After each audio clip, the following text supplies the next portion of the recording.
শুভ নববর্ষ। এই নববর্ষের দিনে আমি প্রত্যেককে জানাই আমার আন্তরিক প্রীতি, শুভেচ্ছা এবং ভালোবাসা। আর ইউটিউবকেও আমি ধন্যবাদ জানাতে চাই, তার কারণ এখানে এত জ্ঞানমূলক ভিডিও পাওয়া যায় যাতে মানুষের আগ্রহ বাড়ে, মানুষের উন্নতি হয়। যাই হোক, আজকের টপিকে আমি চলে আসি। অনেকেই আপনারা উচ্ছে বা করলা গাছ করতে চান না। আমরা যারা ছাদ বাগানি রয়েছি তারা স্বাভাবিকভাবে আমরা ছাদের উপরে এই ধরনের করলা বা উচ্ছে গাছ আমরা করতে পারি না, তার কারণ করলা গাছ একটু ঠান্ডা ওয়েদার পছন্দ করে। আমি গত বছর একটি ভিডিও দিয়েছিলাম যেখানে আপনারা দেখেছেন যে কত সুন্দর তাতে করলা হয়েছে। গত বছরে আমার একটি করলা সাইজ হয়েছিল ঠিক এত বড়, মানে অন্তত করে 6 থেকে 7 ইঞ্চি। যাই হোক, সেই করলার আমি দানা রেখে দিয়েছিলাম। সেই দানা থেকেই আমি এবছর চারা তৈরি করে, এই দেখুন আমার পিছনে যে গাছ দেখতে পাচ্ছেন, আমি আমার ছাদের ওপরে করতে পারবো না জেনেই আমি আমার কলতলাতে, মানে নিচে যেখানে ছায়া আছে একটু, সেই জায়গাতে আমি এই করলা গাছ করেছি।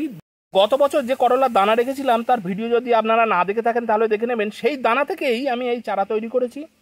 দেখুন আমার তো কিছু গাছ বড় হয়ে উঠেছে, আরও কিছু দানা ছিল, সেই দানা থেকে আবার নতুন চারা তৈরি হয়েছে। এই গাছগুলিও আমি বসাবো আজকে, তাই ভাবলাম আপনাদের একটু ভিডিও করে দেখাই। ছোট ছোট গ্লাসেই, প্লাস্টিকের গ্লাস বা আপনি কাগজের গ্লাসও আপনি ব্যবহার করতে পারবেন।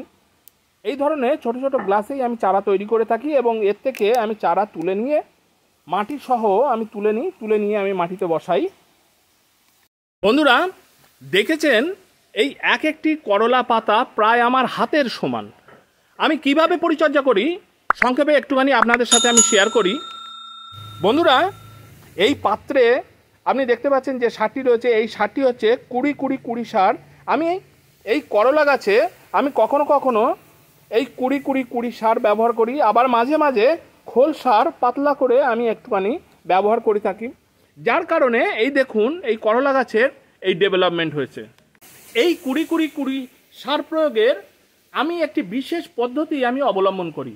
আমার এক সারের দোকানদার বন্ধু সেই আমাকে পরামর্শ দিয়েছিল এবং আমি সেটি ব্যবহার করে দেখি, খুব কার্যকারী।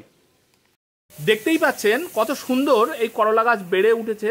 এই করলা গাছের বয়স মাত্র 1 মাস, কি 1 মাস এখনো পুরো হয়নি।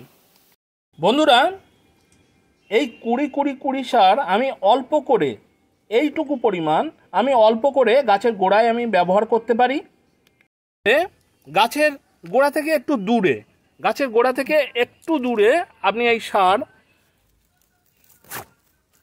অল্প অল্প করে মাঝে মাঝে দেবেন, এর নির্দিষ্ট কোনো টাইম ডিউরেশন নেই। আরেকটিভাবে আমি মাঝে মাঝেই এই সারটি আমি প্রয়োগ করি, সেটি টপ সিক্রেট আপনাদের সাথে শেয়ার করছি। মন দিয়ে পুরো ভিডিওটা দেখুন, আশা করি আপনাদের খুব কাজে লাগবে।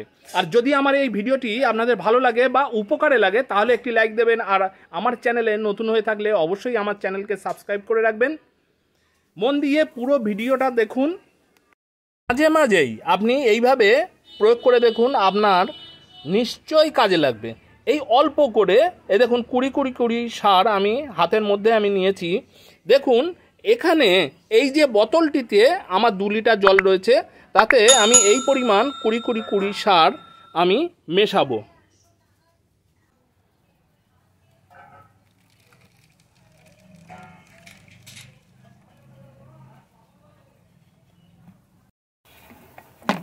এইবার এই যে 20-20-20 সার আমি মিশিয়েছি, এটি এই বোতলের ভিতরে আধা ঘন্টা রেখে দিন। আধ ঘন্টা আপনি যদি রেখে দেন তাহলে খুবই ভালো করে শেক করে নিতে হবে।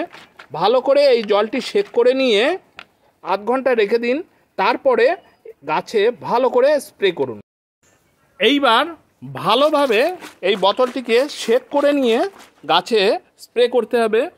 এইভাবে আপনি যখন রৌদ্র থাকবে না, সকালে অথবা সন্ধ্যায়, এই সময় আপনি গাছে ভালোভাবে স্প্রে করে দিন।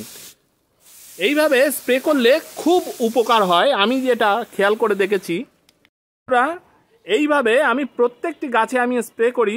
এই দেখুন এটি হচ্ছে আমার মিষ্টি কুমড়ো গাছ। এই মিষ্টি কুমড়ো গাছে বেশ ডেভেলপমেন্ট হয়েছে।